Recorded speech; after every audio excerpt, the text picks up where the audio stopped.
Experience share करना चाहूँगा, उससे रिलेटेड एक क्वेश्चन है। बिल्कुल। तो एक दिन मुझे आप थॉट्स के बारे में बात करते हैं, how to be aware of thoughts, कैसे वॉच करना है। तो एक बार मुझे एक्चुअली एक थॉट ऐसा वेव की तरह दिखा, आया और वापस चला गया।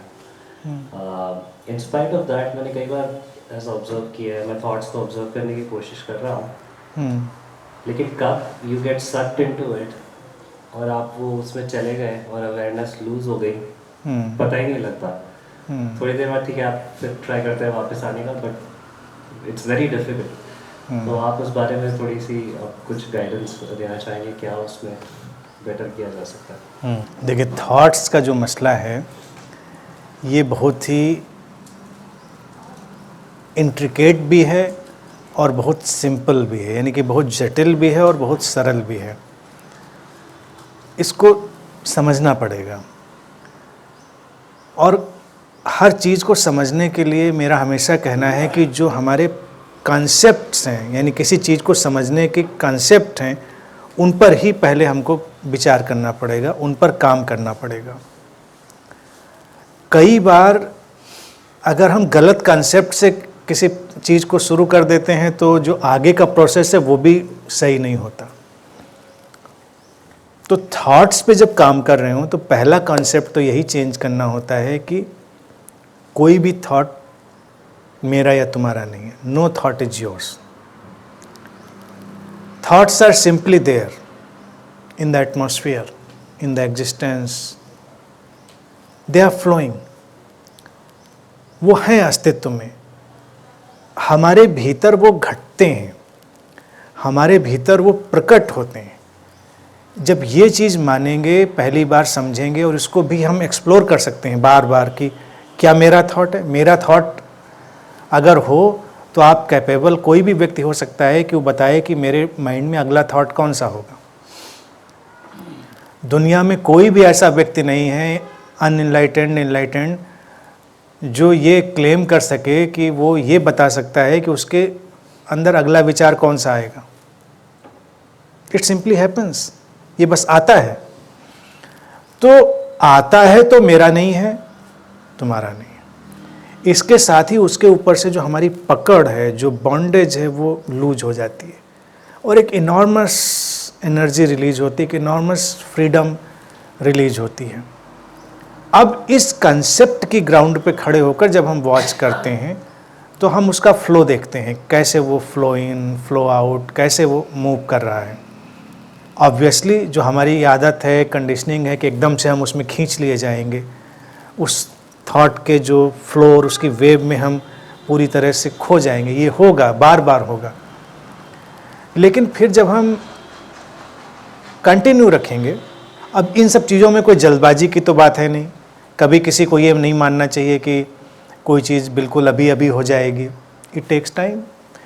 जैसे ध्यान की ही बात कही जाए, जब हमने बरसों बरसों, जन्मों जन्मों बेध्यानी का जीवन जिया है, गैर ध्यान का जीवन जिया है, तो तुरंत तो वो भी नहीं हो जाएगा। अब लोग आएंगे, 5 मिनट बैठेंगे, कहेंगे ध्यान नहीं हुआ। यानी 2 बार भी कहीं गए और फिर कहेंगे नहीं नहीं मुझे ध्यान नहीं लगा, ध्यान नहीं हुआ। होगा, होते होते वक्त लगता है। कीप ट्राइंग चीज़ों को। तो थॉट्स के ऊपर भी यही है, क्योंकि पहले तो हमारी उनके ऊपर ये पकड़ बहुत रही है कि भाई ये मेरा विचार है, तुम्हारा विचार, मेरे विचार से ये है। सब कॉन्फ्लिक्ट, सारा झगड़ा झंझट इन विचारों का ही है, मेरे विचार और तुम्हारे विचारों का। उसको रिलीज़ करने के बाद एक तो बहुत बड़ी फ्रीडम आ गई कि भाई ठीक है, हम तो केवल विटनेस कर रहे हैं थॉट्स को, दे आर जस्ट हैपनिंग। और फिर एक फ्रीडम आई। उस फ्रीडम के साथ जब ऑब्जर्वेशन अटैच हुआ तो बहुत संभव है कि उस सारे कॉस्मिक फ्लो को पकड़ा जा सके। प्रैक्टिकल अगर सिनेरियो में जाएंगे तो बहुत दूर तक उसको पकड़ने की ज़रूरत भी नहीं है। बस इतना ही पकड़ लेंगे तो हमारी लाइफ बिल्कुल पीसफुल हो जाएगी कि थॉट्स बस फ्लो करते हैं, अंदर अंदर आते हैं, बाहर बह जाते हैं, कुछ भी टिकता नहीं अंदर। और वो कहाँ से आते हैं? वो एक अननोन सोर्स है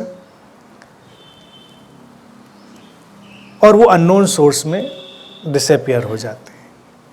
इतनी चीज़ भी हमको पकड़ में आ गई तो हम एक गहरी पीसफुल लाइफ बच जिएंगे, और कुछ इससे ज़्यादा नीडेड भी नहीं है। यानी कि आप बहुत ज़्यादा पीछे जाएंगे उसके तो वो अननोन सोर्स और क्लियर हो सकता है, वो और क्लियर हो सकता है, लेकिन आप और आगे जाएंगे तो अननोन अननोएबल में कन्वर्ट हो जाएगा। यानी कि जो अज्ञात है वो अज्ञेय में हो जाएगा, अननोएबल में। यानी अननोन तक तो एक्सेस चलती जाएगी, अननोएबल जिसको आप जान ही नहीं पाएंगे। यानी कि काफ़ी हद तक तो लगेगा कि ये ऐसा तो समझ में आया, लेकिन फिर एक सीमा के आगे बात ही समझ में नहीं आएगी, कहाँ से। अब जैसे फॉर एग्जांपल डॉक्टर दीपक चोपड़ा आजकल के बहुत अच्छे मास्टर्स में ही मैं कहूँगा, बट सो सिंपल पर्सन, उनकी एक बहुत खूबसूरत किताब आई थी सिंक्रो डेस्टिनी। मैं समझता हूँ जिन्होंने नहीं पढ़ी उनको भी पढ़नी चाहिए। सिंक्रो डेस्टिनी जो मॉडर्न साइंस और स्पिरिचुअलिटी और इन सब चीज़ों को उन्होंने बड़े खूबसूरत ढंग से बताया उसमें चीज़ों को। तो उसमें वो एक एग्जाम्पल देते हैं कि लाइफ तो ऐसे इंटरकनेक्टेड है। सिंक्रो डेस्टिनी इसीलिए कहा है कि एक सिंक्रोनिसिटी और डेस्टिनी जो बनती है उसकी सिंक्रोनिसिटी है। सिंक्रोनिसिटी का एक पैटर्न है। सिंक्रोनिसिटी एक साइकोलॉजिकल टर्म है, इसको कार्ल गुस्ताव जुंग ने क्वाइन किया था। सिंक्रोनिसिटी का मतलब है दो पैरेलल इवेंट्स ऐसे घटती हैं कि वो एक साथ हो रही होती हैं और वो कुछ रिजल्ट प्रोड्यूस करती हैं, जिनमें उन पैरेलल हैपनिंग्स का रोल होता है। वो पैरेलल हैपनिंग्स कभी कभी लगेगा बड़े कोइंसिडेंस की तरह से, लेकिन वो बड़ी ऑर्गेनाइज्ड और किसी हिडन विजडम पर खड़ी हुई, तो उसको कहते हैं सिंक्रोनिसिटी। जैसे कि दो लोग एक साथ किसी खास पर्पस से कहीं खड़े हो जाएं तो हम कहेंगे बड़ी कमाल की सिंक्रोनिसिटी हुई, ये अपना कितना अच्छा सिंक्रोनाइज था। तो उसी से उन्होंने सिंक्रो डेस्टिनी टर्म लिया। तो वो कहेंगे कि एग्जाम्पल में कि किसी सी बीच पर अगर एक बटरफ्लाई अपने पंख, एक तितली अपने पंख फड़फड़ाए तो ऑब्वियसली उससे हवा में रिपल्स बनेंगी जो हमको नहीं दिखती, लेकिन साइंटिफिक विजन में अगर देखेंगे बहुत माइन्यूट पे तो हवा में रिपल्स बनेंगी अगर पंख फड़फड़ाएगी। तो वो कहते हैं कि फिर वो एक चेन रिएक्शन के चलते हुए वो रिपल किसी दूसरी रिपल से टकराएगी और वो किसी और चीज़ से कंबाइंड होगी। ये चलते चलते ये पॉसिबिलिटी भी बन सकती है किसी दूसरे सी बीच पे सुनामी आ जाए। यानी कि एक बटरफ्लाई, एक तितली ने पंख फड़फड़ाए, एक स्मॉल सी लहर उठी हवा में और वो हवा कुछ ऐसे पैटर्न में टकराती हुई चली जा सकती है, सी से टकरा सकती है और कहीं पर ऊंची ऊंची लहरें सुनामी जैसी खड़ी हो जाएं। ऐसा हो सकता है। उसको वो क्वांटम फिजिक्स और इन सब से रिलेट करके बताते हैं, बड़े बहुत खूबसूरत ढंग से समझाते हैं। अब मेरा कहना है कि यहाँ तक तो चलो, कभी सुनामी आई और आप उस एक वेव में उतरते जाएं और वहाँ तक भी पहुँच जाएं कि तितली ने पंख फड़फड़ाए थे तो सुनामी आई थी यहाँ पे, यानी कि विचारों की भी सुनामी। लेकिन फिर एक मुद्दा खड़ा रह जाएगा जिसको उन्होंने नहीं अपनी किताब में लिखा कि तितली ने पंख क्यों फड़फड़ाए थे। क्या ऐसी एनर्जी और क्या ऐसी हैपनिंग थी जिसने उस समय, उस खास मोमेंट में ये सिंक्रोनिसिटी पैदा की थी कि वो पंख फड़फड़ाए, तो वो और आगे चली जाएगी। तो इसी को अध्यात्म में हम नोन, अननोन और अननोएबल की जोन कहते हैं। यानी कि आप अननोन को तो नोन बनाते रह सकते हैं बहुत दूर तक, लेकिन वो फिर आगे खिसक जाएगा, फिर आगे खिसक जाएगा, वो अननोएबल रहेगा, उसको कभी नहीं जाना जा सकता। तो उसमें पढ़ने की ज़रूरत भी नहीं। प्रैक्टिकल यही है कि थॉट्स में किसी को इतना ही समझ में आ जाए कि थॉट एक कॉस्मिक इवेंट है, हैपनिंग है। जैसे कोई एनर्जी डिस्ट्रॉय नहीं होती और जैसे कोई एनर्जी अपने ही अलग अलग कॉम्बिनेशन और पैटर्न से नई नई चीज़ों को फॉर्म करती चली जाती है, नए नए इन्वेंशन होते चले जाते हैं, उसी तरह से एक certain amount of thought energy या critical mass of thought energy इस एग्जिस्टेंस में है, जो उन्हीं के परम्यूटेशन कॉम्बिनेशन से, उन्हीं के अलग अलग सेट और उन्हीं के पैटर्न के जुड़ते चले जाने से नए नए रूप में प्रकट होती रहती है। लेकिन उसका जो क्रिटिकल मास है, यानी कि जो उसकी एक पोजीशन है एक्चुअल, वो न कम होती न ज़्यादा होती, वो हमेशा वैसी की वैसी। तो एक चीज़ ये जब समझ लेंगे तो शांति है।